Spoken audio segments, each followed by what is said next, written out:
In 2011, Germany made an announcement that the entire world celebrated. They would shut down every single nuclear power plant in the country. They would pour hundreds of billions into wind turbines and solar panels. And they would lead humanity into a clean, renewable future.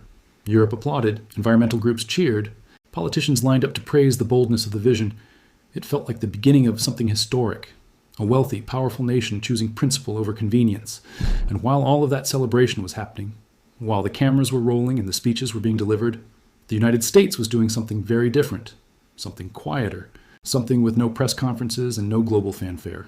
America was drilling, deeper, faster, at a scale no one had seen before, and the world didn't fully notice until a decade later when the consequences became impossible to ignore. Germany chased the future. America built the engine that powers it. To understand why this matters, and why it should change how you think about the global economy right now, you need to go back to the foundation of Germany's plan. Their strategy was called the Energiewende, which translates to the energy transition. The logic seemed sound on paper. Shut down nuclear power, which produces clean electricity but carries political and safety concerns. Scale up wind and solar over time. And while that transition happens, bridge the gap with natural gas, cleaner than coal, reliable and readily available, through pipelines from Russia.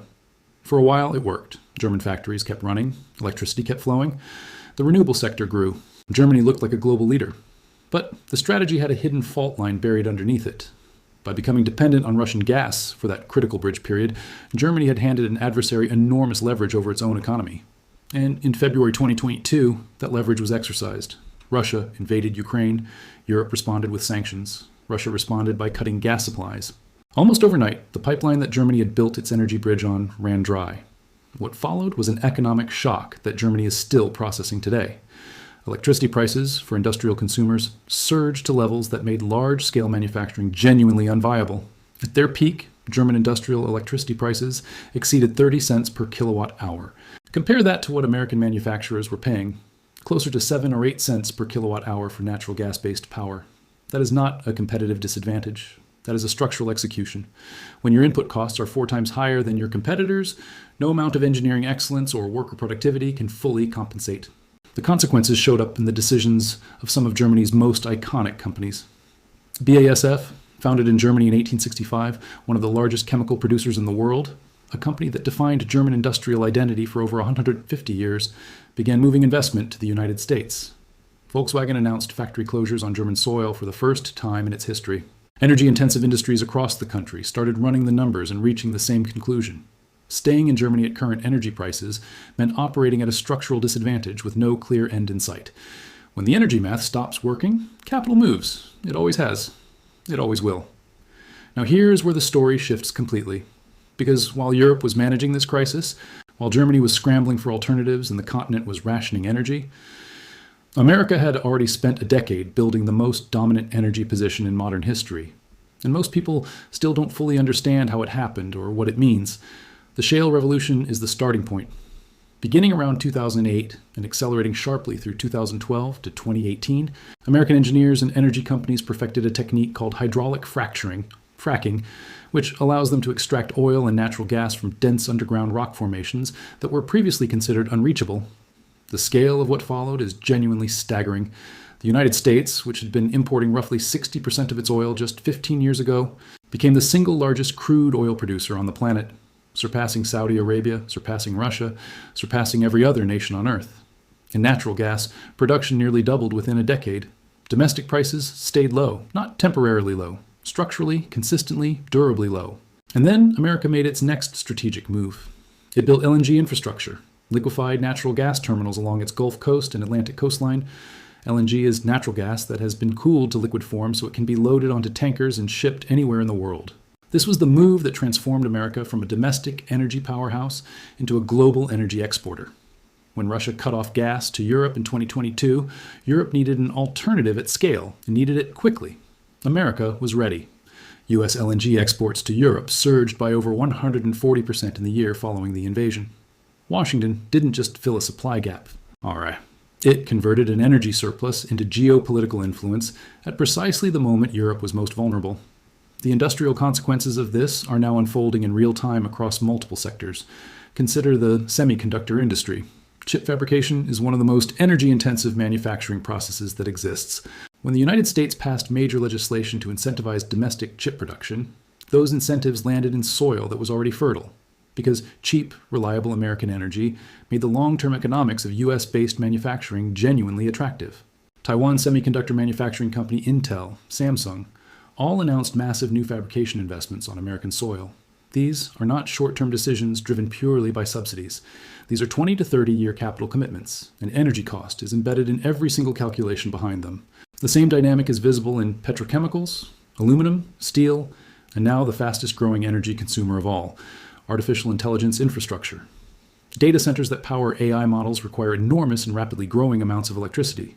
The companies building that infrastructure are choosing locations based heavily on power availability and cost. America's energy position makes it the natural home for that investment. The gravity is real, and it is compounding. Energy is not just power, it is economic gravity. And right now, the United States has more of it than any other major economy on Earth.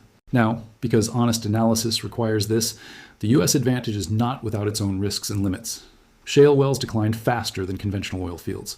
Producers have to keep drilling aggressively just to maintain current output, which means the industry runs on a constant capital treadmill.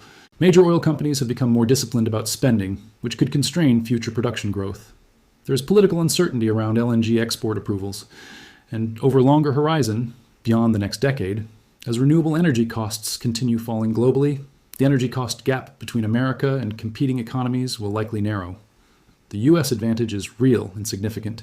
It is probably durable for the next 5 to 10 years. Whether it remains dominant beyond that window depends on investment decisions, policy continuity, and how aggressively the rest of the world scales alternative energy sources. But here is what the macro picture is telling us right now, regardless of what happens beyond that horizon.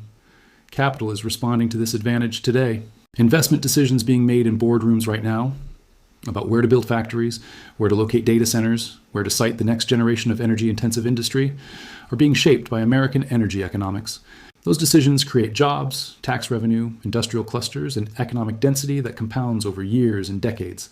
The countries that treat energy as economic infrastructure, not just environmental policy, are the ones positioning themselves for long-term industrial and financial relevance.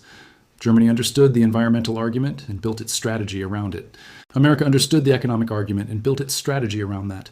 Both made deliberate choices. Both are now living with the consequences of those choices. One is watching its industrial base reconsider its geography.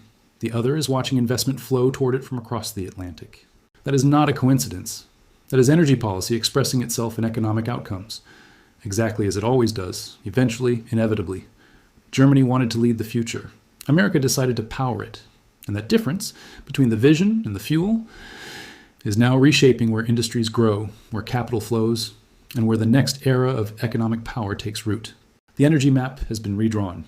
The question is not whether this shift is happening.